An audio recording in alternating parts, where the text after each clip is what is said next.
Saya menyampaikan sebuah khotbah mengenai imamat.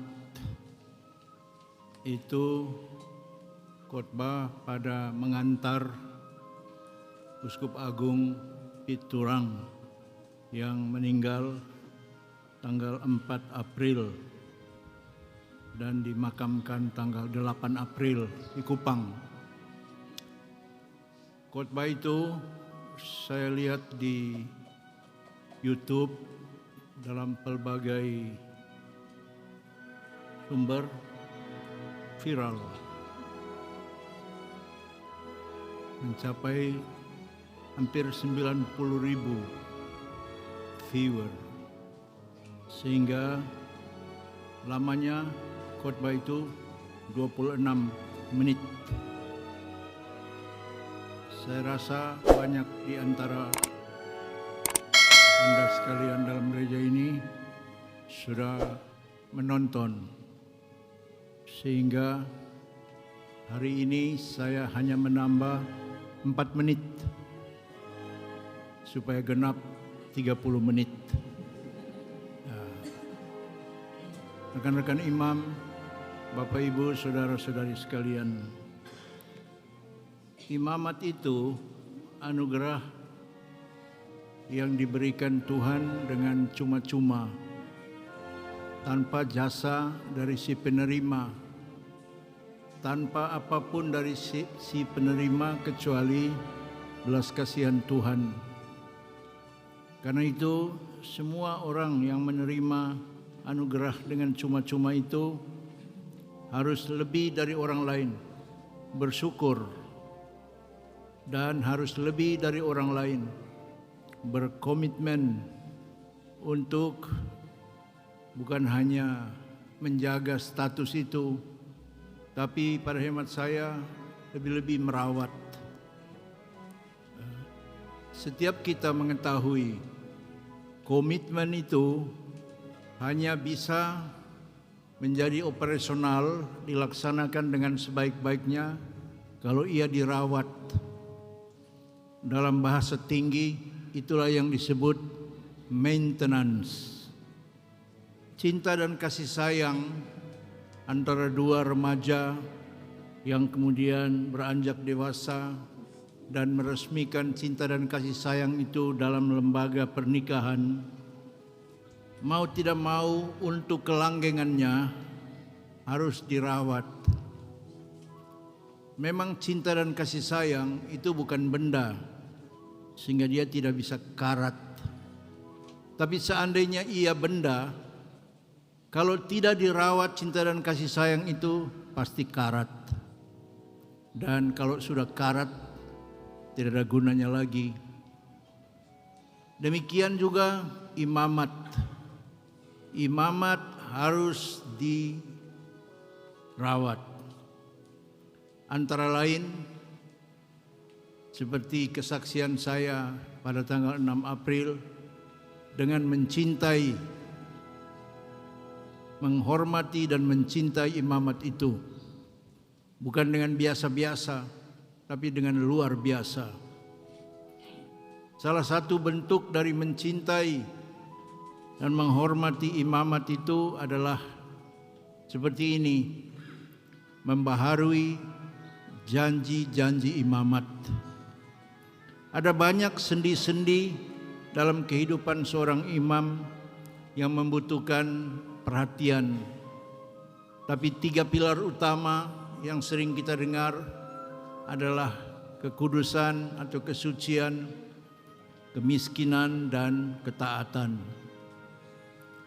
Kalau ini tidak dipelihara dalam bentuk mengulangi janji imamat itu, kita akan ragu-ragu menghadapi imam-imam yang sombong, yang tidak taat, yang besar kepala. Secara fisik kepalanya sudah besar, coba perhatikan saja. Secara psikis lebih besar lagi kepalanya. Kalau imam tidak hidup apa adanya, tidak menghayati preferential option for the poor, lama-lama ia sudah menjadi matre. Sukanya tinggal di Hotel Aston.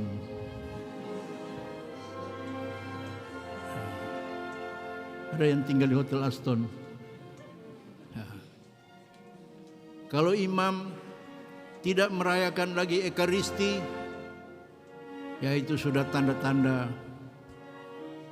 dia menjadi Tuhan Allah sendiri. Karena itu inti puncak dari seluruh perayaan liturgi, yaitu Ekaristi, ketika kita mengulangi kata-kata Tuhan ketika ia mendaulat sakramen imamat pada Kamis perjamuan terakhir.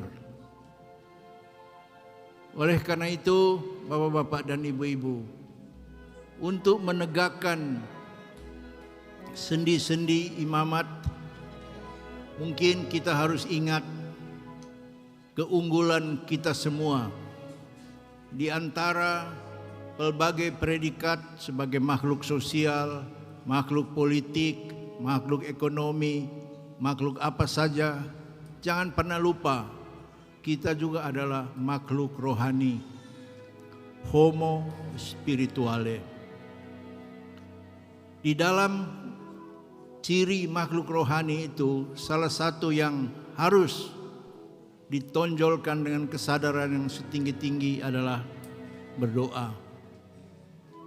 Dalam imamat,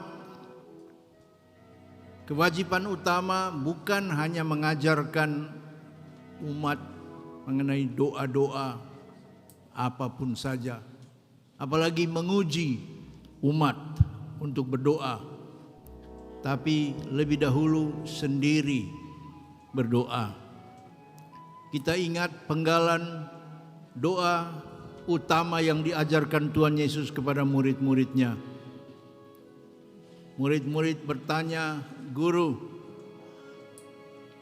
nabi ini, guru ini, pemuka ini mengajarkan murid-muridnya berdoa. Bagaimana engkau tidak mengajarkan kami berdoa?" Kata-kata Yesus, "Mari kita berdoa. Bapa yang di surga, dikuduskanlah namamu." Dan seterusnya yang kita kenal sekarang sebagai doa Bapa kami. Karena itu, Bapak-bapak dan Ibu-ibu, rekan-rekan imam, pada kesempatan yang penuh rahmat ini, marilah kita menyadari kembali kewajiban kita untuk saling mendoakan. Imam-imam mendoakan Anda, membawa persembahan intensi Anda dalam korban Ekaristi. Tapi Anda juga jangan lupa mendoakan imam-imam dalam zaman yang berubah, dalam zaman yang penuh dengan tantangan, cobaan dan kesulitan. Bila mana kita tetap membutuhkan imam-imam, marilah kita mendoakan mereka. Dengan itu, sekali lagi, kita diingatkan mengenai martabat luhur kehidupan sebagai makhluk rohani. Dalam nama Bapa dan Putra dan Roh Kudus. Amin.